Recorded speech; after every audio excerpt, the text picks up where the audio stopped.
everyone, this is the Almost World Podcast.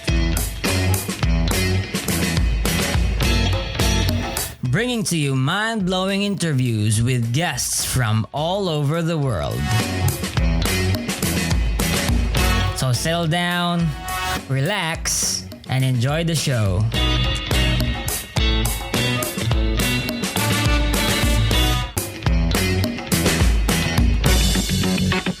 Oh yeah, by the way, if you like the podcast, please support Elmo's World Podcast on Patreon. Your support is what helps the podcast improve more and more. Okay, is it good on your end? Yeah, sounds good here. We are live in 1, 2, 3. Welcome to Elmo's World Podcast. I am Elmo, and I have my awesome friend here, David Popiden. Hey man, how are you doing? Hey, what's up? How are you? Awesome. And so David, can you give us an introduction of who you are and about your worldview and what you believe in? Sure. I guess kind of the best way to describe myself, I would say, is I am a secular person and also a secularist. Like I said, my name is David Popiden. I host the Fermenting Opinions podcast, and you can check that out on where you get your podcast stuff. Have been on a little bit of a hiatus with that, I'll have to admit, post-election. My podcast focuses mostly on, sometimes I get into philosophy, religion type stuff, and I'm interested in worldviews and beliefs and things like that, but a lot of it has to do with politics, and why our society is so divided right now was sort of the main theme of it, and to see if I could do something to help remedy that. I would say largely I have not been super successful, but yeah, that was the intent. So as a secularist, though, I would love to understand the foundations of what you believe in, right? So that would mean that you would want, at most, to maximize the separation of state from the church. I actually pursuant that, sorry to interrupt, that I used to, I'm not anymore. I took a new job and I had to change my work schedule around. I couldn't participate anymore. I used to be with Americans United for separation of church and state. Now, I was actually the chapter president for a while in Nashville. I see. That's great to hear. But so why this movement though? Specifically, why this one? So this was because there's lots of, we will say, secular or atheist heavy type organizations out there. You have the Satanic Temple, you have American Atheists, you have Freedom from Religion Foundation. I actually picked Americans United because it was less sort of divisive in appearance and intent, because I believe in that there should be religious pluralism. We should have freedom of religion, and that means for everybody. That was always been my understanding of it. So that's what I would espouse for others. Even though I'm not a Christian, I think a person has a right to be a Christian. That shouldn't be hampered. And the only way, to my mind, that we can do that is to not enact legislation that favors or hinders anybody's particular religious belief. I would love to go into that, but before we do, sure. I would like to ask, so in terms of what you believe in, do you believe in God's existence or not? No, I'm an atheist. And I think I might have started out by saying that I'm both secular and a secularist. Secular is mean I am a person who lives without gods. I would affirm that I am an atheist. I believe no gods exist, versus like the lacktheism thing. But those are separate things, to be secular and then a secularist, because I think everybody should be a secularist. And I know there are a lot of people that would balk at that idea, but you can be a believer and a secularist.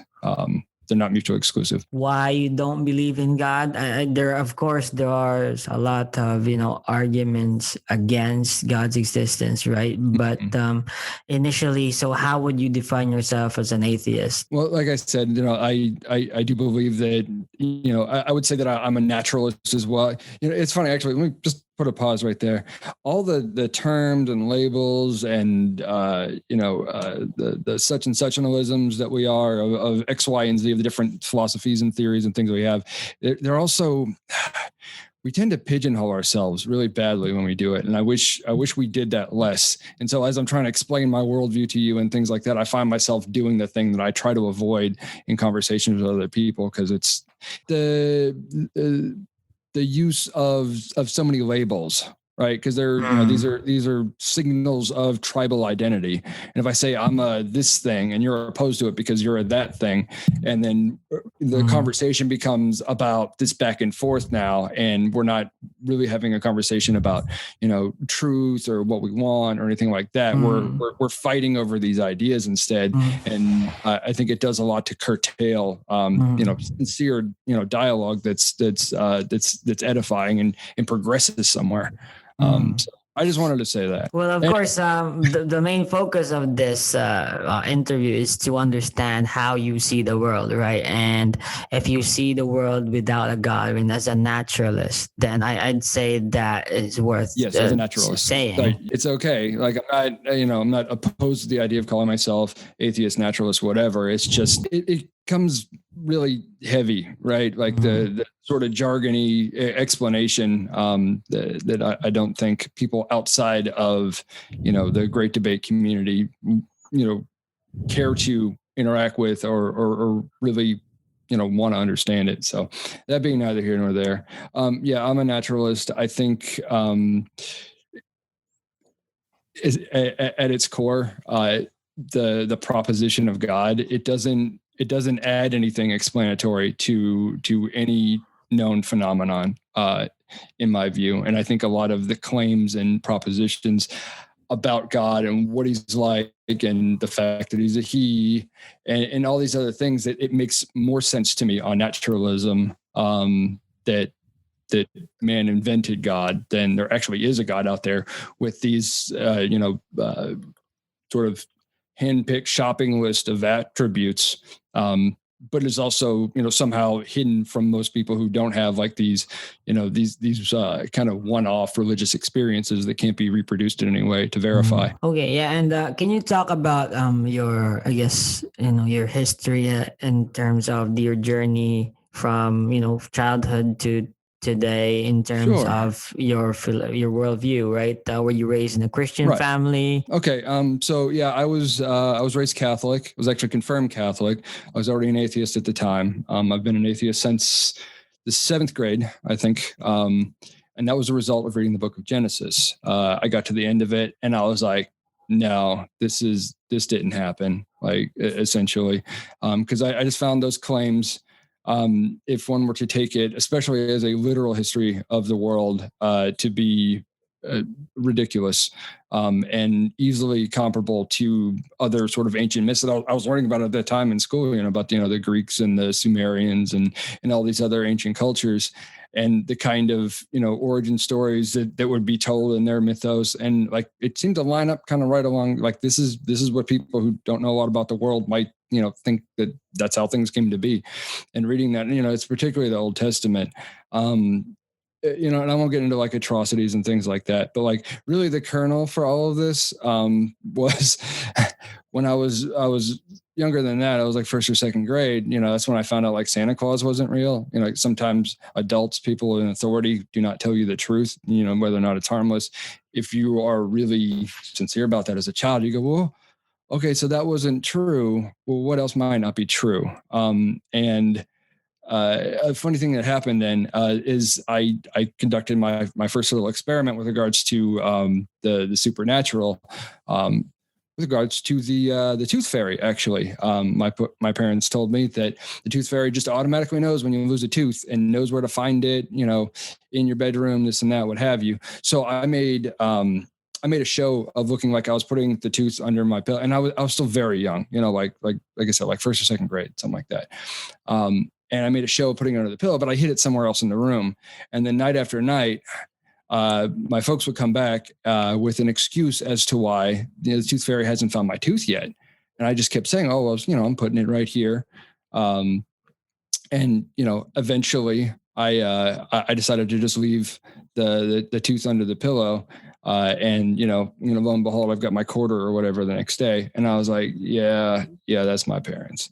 And that started me on a process of learning how to become a skeptic, and that's why I like to tell that kind of anecdote.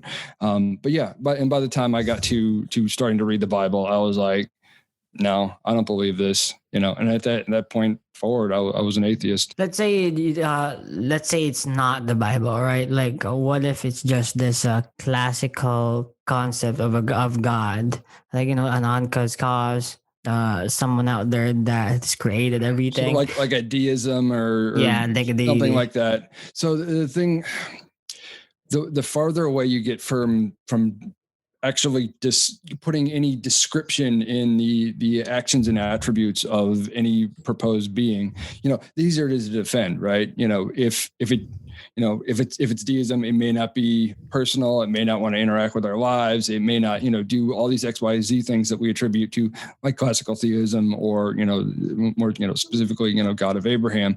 That gets harder to poke at because it's not really doing anything we can interact with.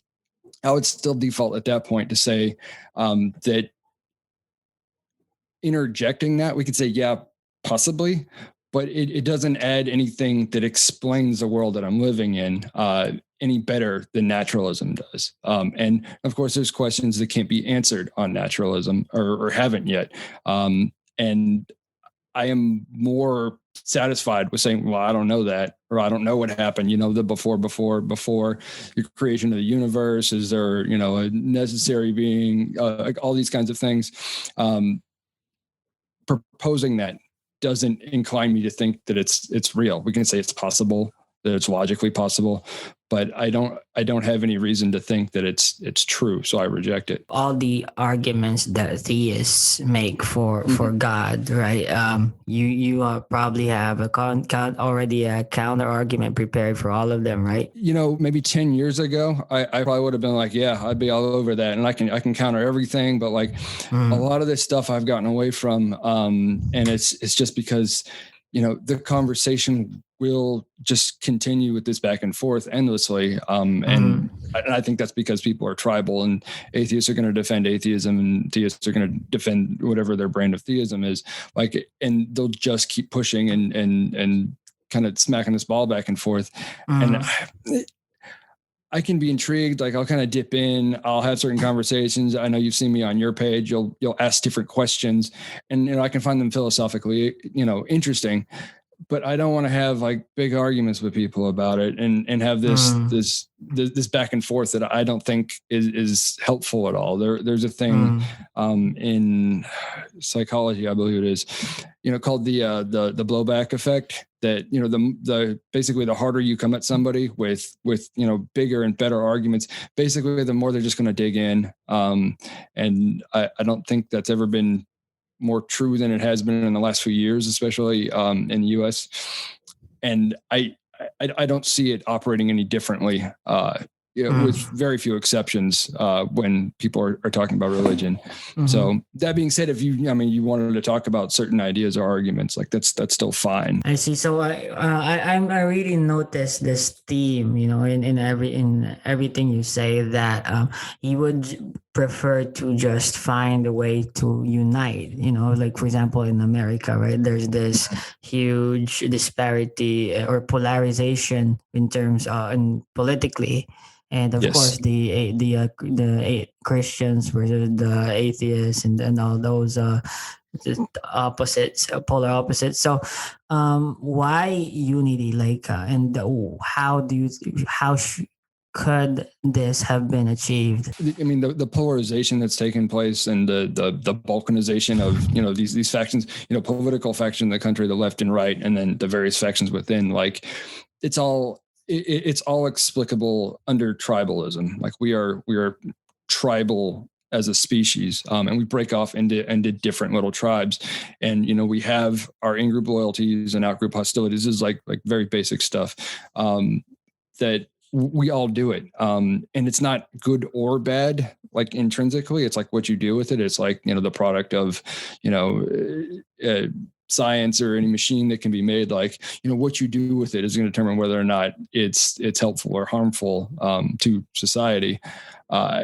And right now we're in a stage where the way we are tribal is very harmful to our society. I have oh, I shouldn't even say this. Okay. So I have a friend who is on the other side of the political spectrum from me. And he talks about the idea of there being like a purge when basically like diehard conservatives like have had enough of everyone on the left, socialist, communist, whatever they want to label all these people, the other, of taking them out. And my name came up specifically in this. I keep coming back to this point. I was like, this guy doesn't even know me. And he's talking about literally shooting me because I have a different political opinion than him.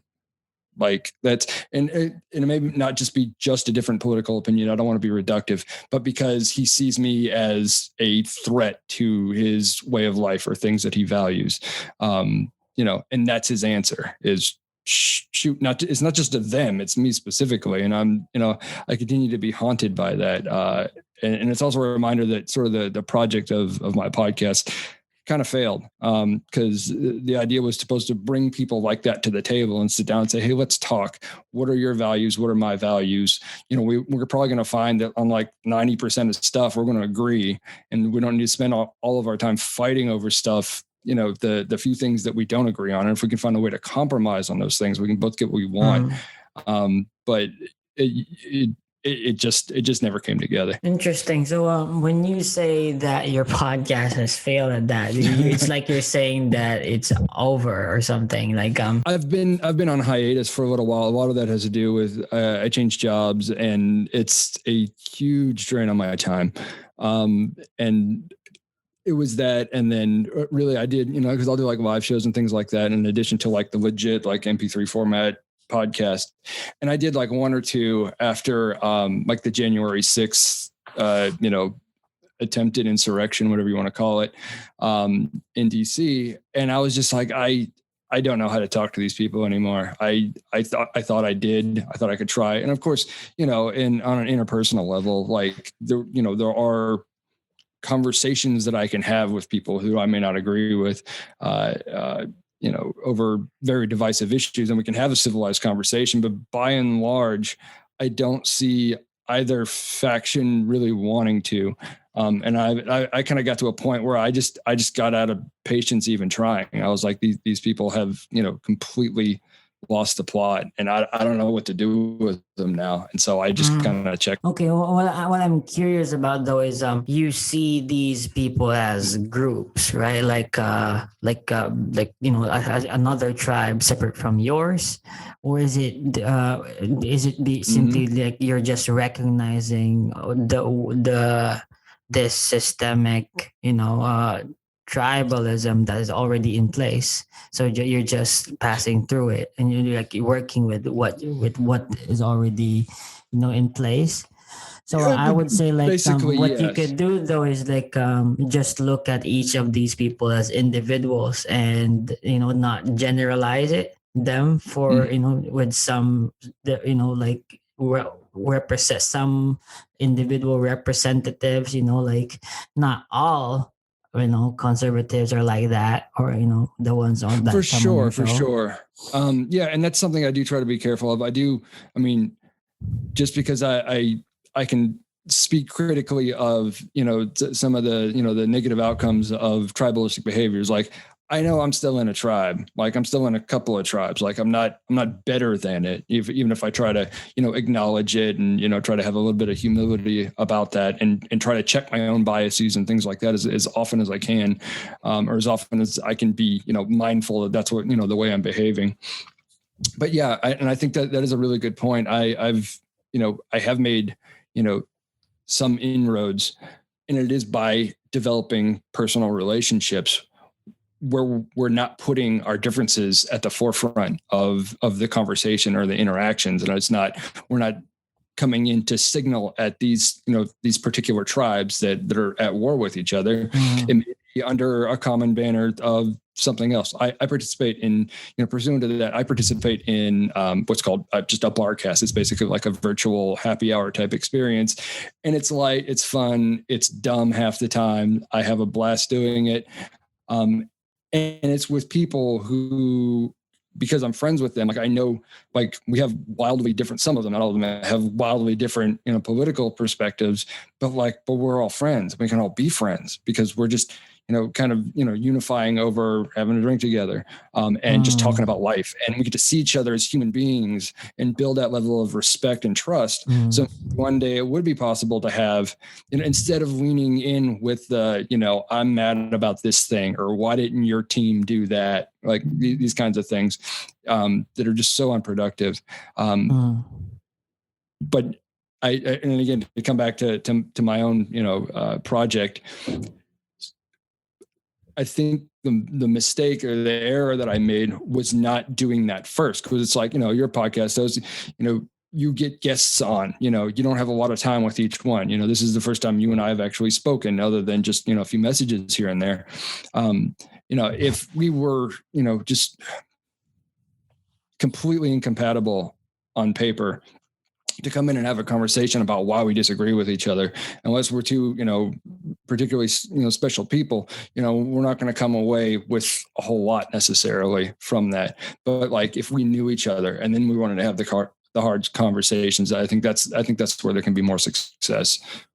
It depends though. Like I've seen, people who are married or have like brothers and sisters, or really best friends, like fight over political stuff. Like just because you have personal relationship with someone, don't mean that when you do have the political or religious discussions, that it's not going to get bad.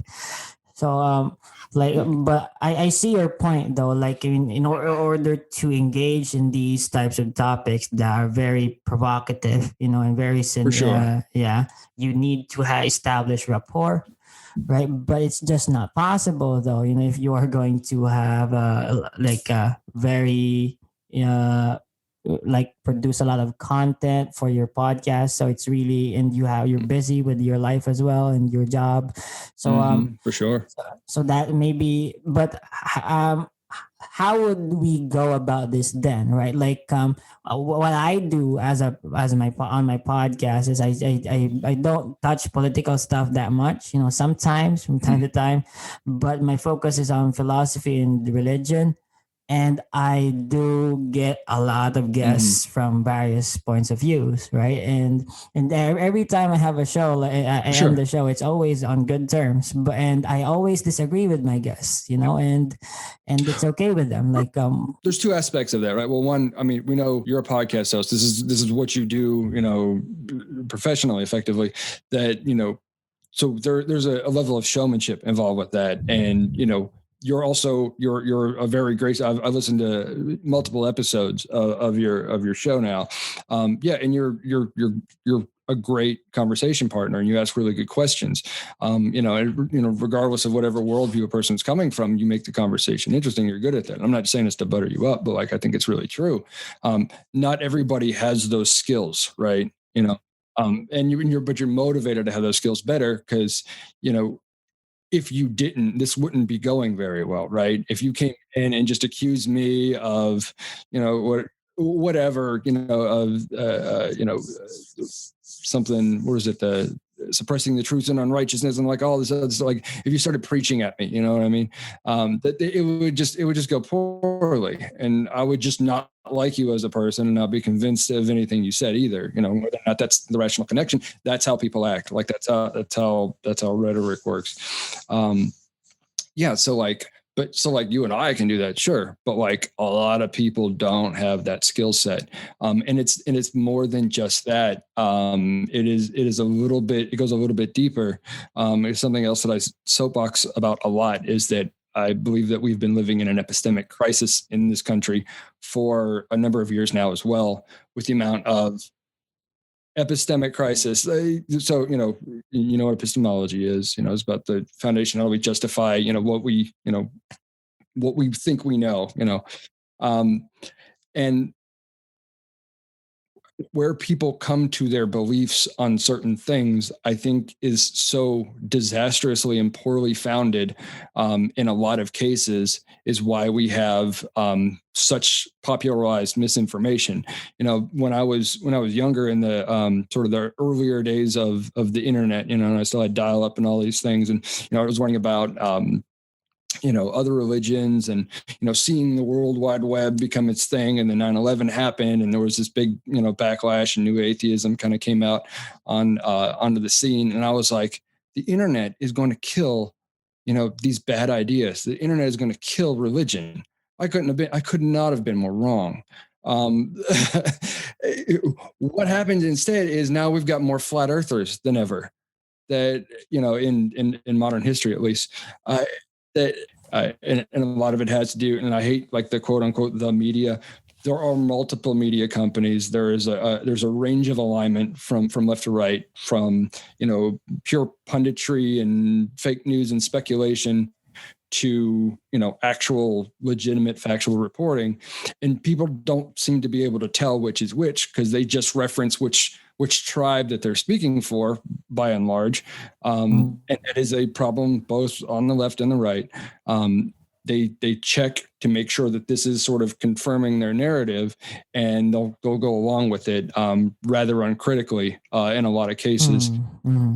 And so if you are motivated to, and to kind of come to the final point in to tie it into the whole January 6th thing and the stop the steal, like, these people could not get their heads around the idea that Donald Trump could have lost the election. And so there had to be an explanation, and it couldn't have been that more people came and voted for the other guy.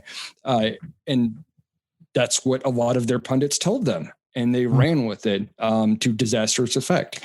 And that's, that was sort of like the tipping point for me. Like I said, to come back to it, I was like, I'm done. I don't know what to do anymore with this kind of thing. But yeah, that's what I mean by epistemic crisis. Sorry, I was a little bit long-winded. Yeah. Okay. So the age of fake news, and internet being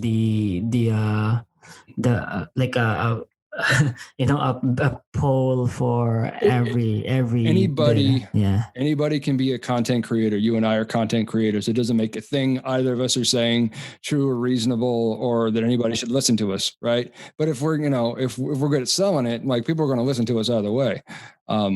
So, and again, that's nothing on you. I'm not accusing you of anything, but like, that's how it is. Anybody can do this. And if anyone's just like, yeah, I agree with that, or here, well, you don't know the real truth, watch this YouTube video. They're like, well, who made the YouTube video? What are their sources? Like, how do we know anything in this thing is true? But like, it's a YouTube video and it's got good production quality, so I'm gonna believe it's true. Like, that's scary to me. That's very scary to me. Okay, well, there are two options here, though, that one can take in order to find the solution to this, right? And for example, if I were you, right, and I would someone from the left and would prefer secularism to be the overall ruling policy in America, which of course you have the U.S. Constitution, but in a lot of policies, right, the religion does play a part in how your country is governed.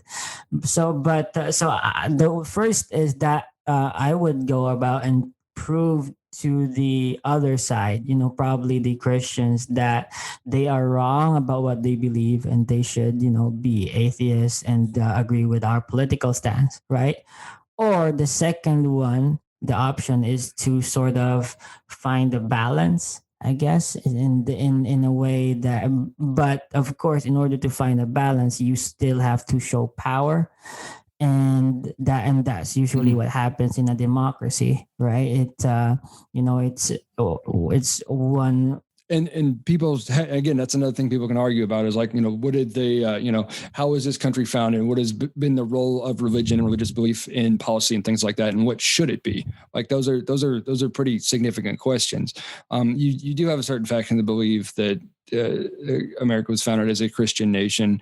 I would agree that it was a nation founded largely by Christians, but that's a little bit different than codifying Christianity into law in any way, shape, or form. And because, by my lights, we were founded on religious freedom. That was, one of the primary drivers for people to come to the colonies, because they wanted freedom to believe their own, sects and version of Christianity at the time. So they came here for that, and it's been welcome. And see, again, I'm hesitating to go into it because there's a counterpoint to everything. So I could say, well, Jefferson said this, and someone else could say John Jay said that, and you get this back and forth of, and guess what? The founders, they're fallible humans, and two, they also had a variety of opinions on this, be it more pro Christianity or thinking that some kind of appeal to a higher power and a state of future rewards or punishment is necessary for society. A lot of them did think that, and that's why, it did motivate some laws that are on the books now. I'm in Tennessee. I in all practical circumstances, I could run, and if running as an atheist in Tennessee wasn't political suicide, if I won, that wouldn't really do anything about it. But it is a law on the books that, because I don't believe in an afterlife, basically, that I'm not supposed to be able to hold public office. And this is just one of these shadow effects of, that have kind of echoed into the future. We're here now. It's archaic. No one would defend it.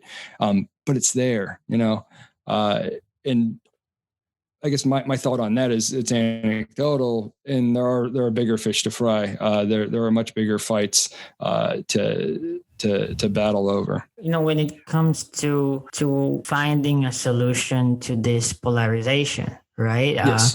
You could either prove them wrong and convince them that you're right, or you could overpower them and so what if you're right, and so what if I'm wrong? Well, I'm going to overpower you. The overpower has been sort of more the strategy of secularists, because I don't think if someone has deeply committed beliefs to the idea that America is or should be a nation that is a Christian nation that will codify these kinds of things into law.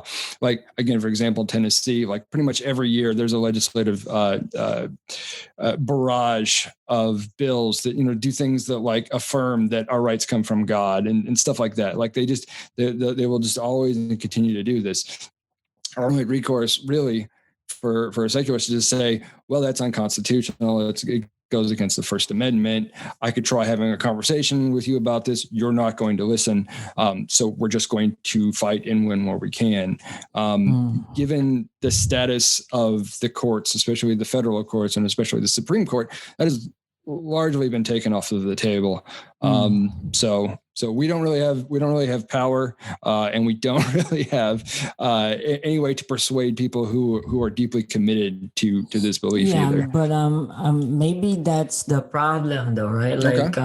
If you feel that you're right, and as they say, release the truth, and that it will set you free.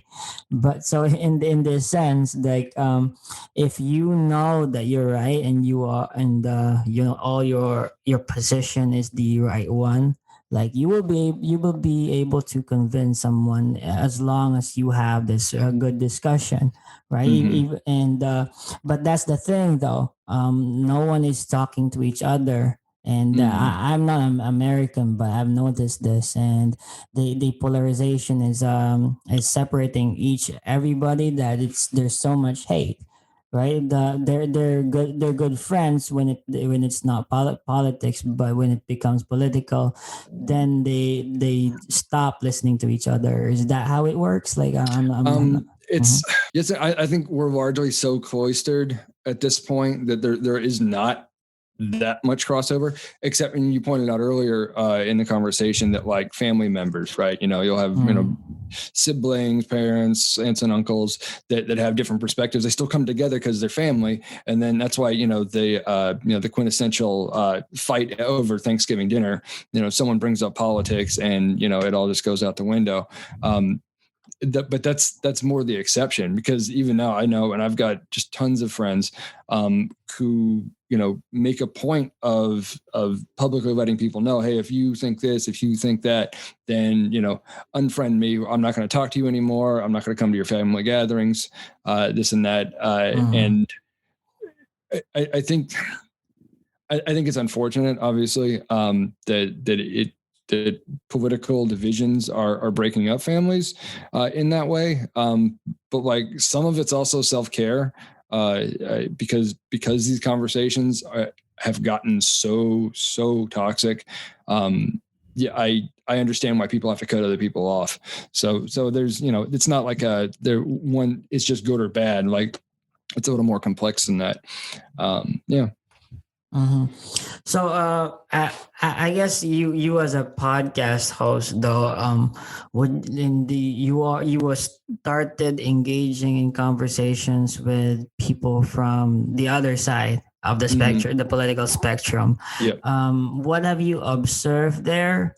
And like, is there still hope that like in terms of two things, right? You can convince them that they're wrong and you're right, or you could just find a way to just again and again overpower them.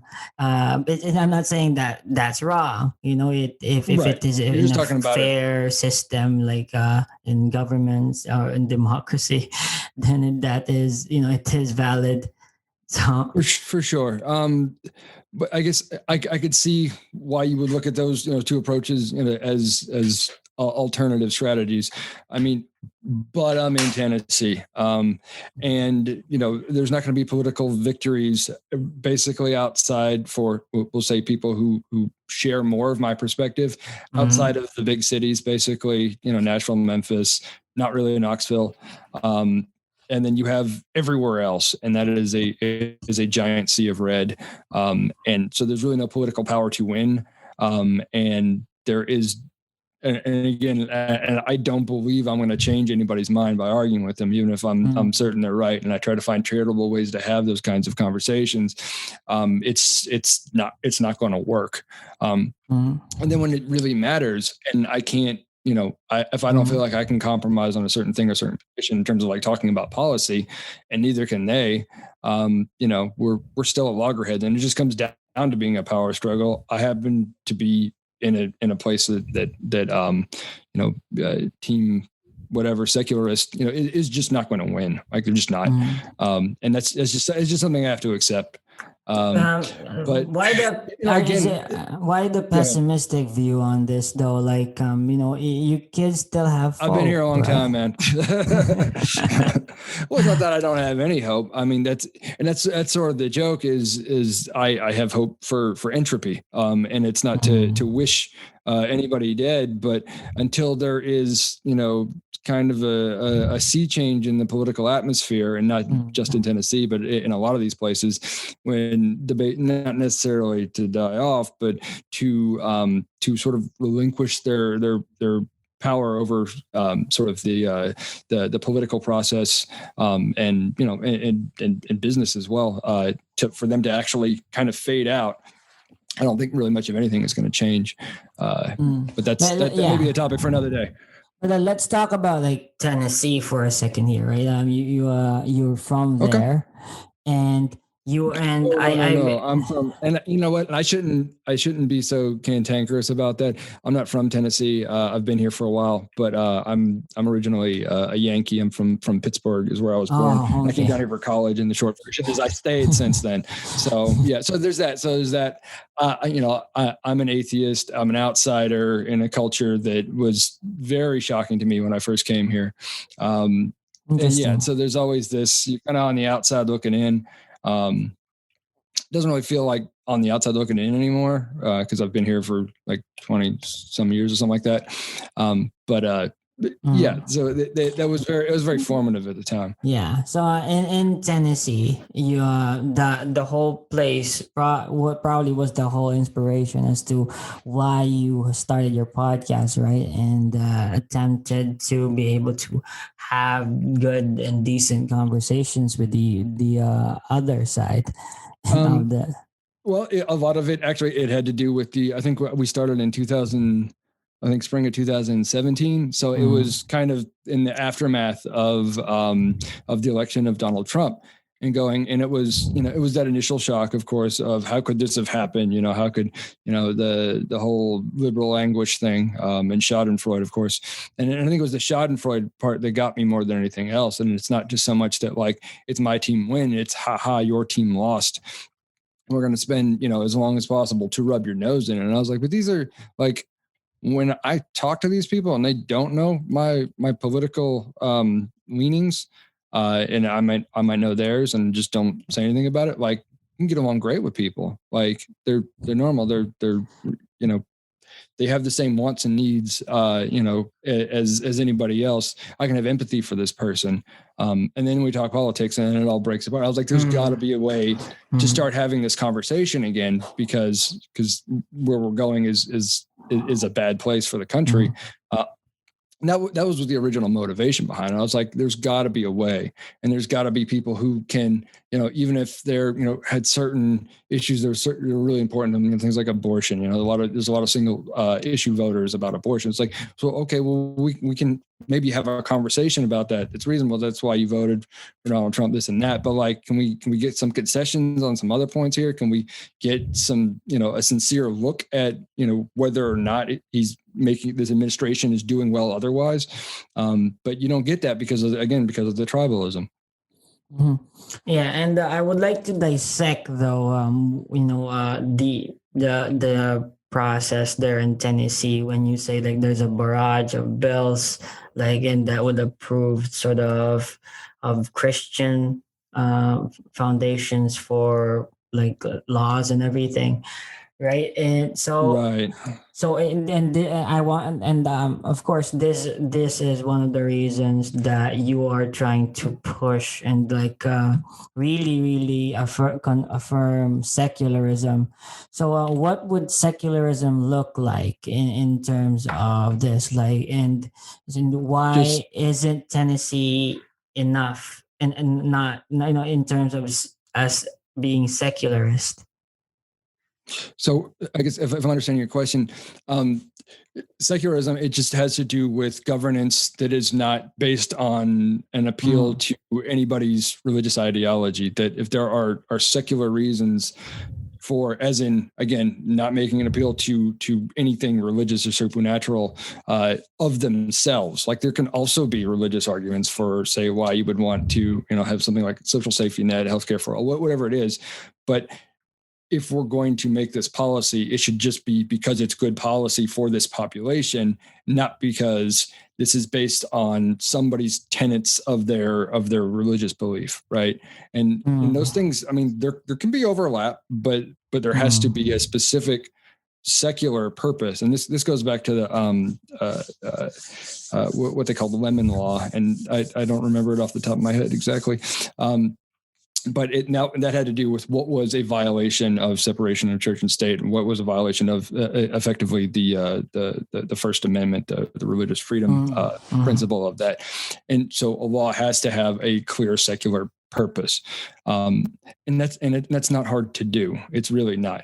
But when you're making bills that are specifically saying things like, we're, rejecting, the Obergefell decision of, I think it was 2016 about the gay marriage or marriage equality. And so they've tried and tried again to pass bills saying, oh no, marriage is only between one man and one woman. And that's a specifically religious argument. Like there's not really a secular defense for that. And they will try, they can kind of shoehorn some other reasons, but like we all know, that's not really the primary motivation behind that. I said like, there was a bill, to try to affirm that our rights come from God and not government, which I think is obviously totally false for a number of reasons, especially because I'm an atheist. There was a bill trying to make the Bible the state book. And it's a bunch of stuff like this that just keeps coming back. And it's not just the state too, because you'll see this kind of legislation gets repeated almost verbatim in the language of bills all around the country, especially in states where it's got a better chance of passing. And that would be sort of like the direct opposition to secularism would be dominionism, as the idea of codifying Christianity into government and have us essentially governed by those Christian.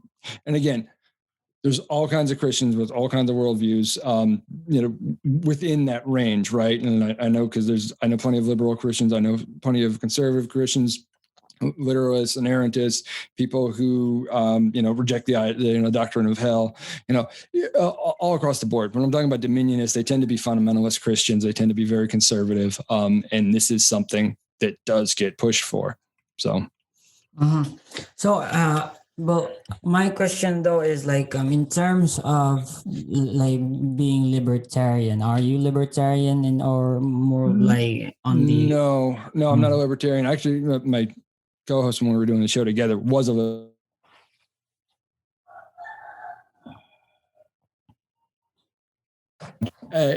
I'm not a libertarian. I would classify myself as a liberal. I see. And so in this sense though, being a liberal, right, that would mean that in terms of the the just the state control over the policies that they pass, if the majority of the population vote and have pushed policies that affirm what they believe in, how they want their society to be run, then they would of course would have the power and so would that sort of validate sure, I mean, what they want? As a liberal, someone who doesn't mind seeing government exist and function and do things that that are supposed to be of a benefit of the population. On that note, no, I don't have an issue in particular.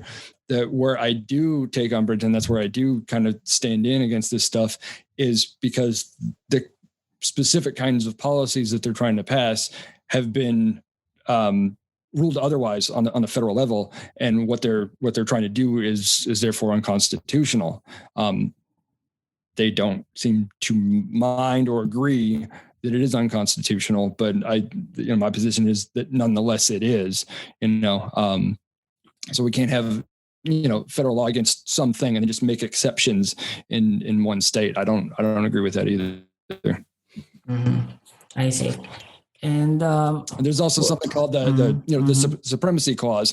If it's already been decided at the federal level, like you don't get to decide otherwise, that you're just not going to follow along. The Civil War had something to do with that, actually, but that's another conversation too. And David, of course, being a podcaster, from podcaster to podcaster, and you've been on a hiatus, but are you still planning on getting the show back on track and everything? Actually, yeah, I actually kind of love that you brought that up, because and I did tell you earlier in the conversation back in the day that I would have these religious debates all the time. There was an argument that I didn't think I had a handle on, and I was very, very sharp with it. I also was very active in a local Bible study group in the small town I was living in at the time. And I would go to this Bible study group, and we would read passages of the Bible, and then I would have questions, and it would kind of turn it. And it was all fairly kind in intent, but I would sit there and try to poke holes, create doubt, things like that, and they weren't just for the sake of doing it. I did believe it was wrong, of course, and I was defending my team, but I had legitimate objections too, and I was wondering, like, how do you guys deal with that? And it's the thing that I told them when I would go to these Bible studies is, I want to make sure that I understand the Bible like you understand the Bible. So if I have an objection, you'll know it's not, basically the equivalent of a hot take, that like it is a sincere objection based on understanding and not, a misreading or a tortured reading of scripture. And they seem to respect that, and I meant it. But an interesting thing that happened, and I found out years later, a couple of, and I'm not saying it's because of anything I said, but a couple of the people that attended those Bible studies with me, they turned out to be atheists after a while, and they were both younger folks. And one of them started blogging and things like that, and he has some really interesting some points to make, and he interacts a lot with the arguments and teachings of Church of Christ, which is two kinds. This is like the very conservative kind, and they're very biblical, literalist, fundamentalist denomination. And so a lot of what and that's where he grew up in. And so, I was talking for a while. I was like, dude, you do really amazing work. Like, I haven't done podcasts in a while, but I kind of love to have you back on if you'd be interested in that. And he said, yeah, sure. So we're going to try and do something either next weekend or a couple weekends from now. I'm trying to get something on the books. Awesome. That's great to hear, man. And that's the plan. Yeah. And David, well, I just want to say, man, like, thank you so much for coming on the show. It's been awesome to have you and to hear your reviews on why you're an atheist, and especially on being you're on being secular and a secularist, right? Yeah. Yeah. Secularist, which everybody should be. And please, if you're listening to this and you are a Christian, yes, that means you too. Yes, they're not mutually exclusive. So awesome. All right. Well, David, thank you so much for coming on the show, and hope that, is there anything you want to promote, by the way, other than your the podcast? I just want to say, thank you for having me on. This was fun. I wasn't really too sure what to expect. I'm glad we had the conversation that we did. You can just check out fermentingopinions.com. And also the RSS feed wherever you get your podcasts going on. I'm not actually. I don't think I'm on. You're on Spotify, aren't you? I'm not actually on Spotify, but I know I'm on iTunes, and I can't remember what else. But please look us up. I do have some really great conversations on there. I have some that are less fantastic, but there are certain ones that are definitely worth checking out, like ones on tribalism and media bias, and the Pro-Truth Pledge. Please look at those if you do nothing else. Some of my proudest work. So check those out. And just thanks for having me on, Emma. So that's the end of it. Thanks for tuning in, guys. This is your host, Elmo Ador Jr. And thank you for listening in. And please subscribe. Please follow us on Facebook. Please follow this. Please. Thanks.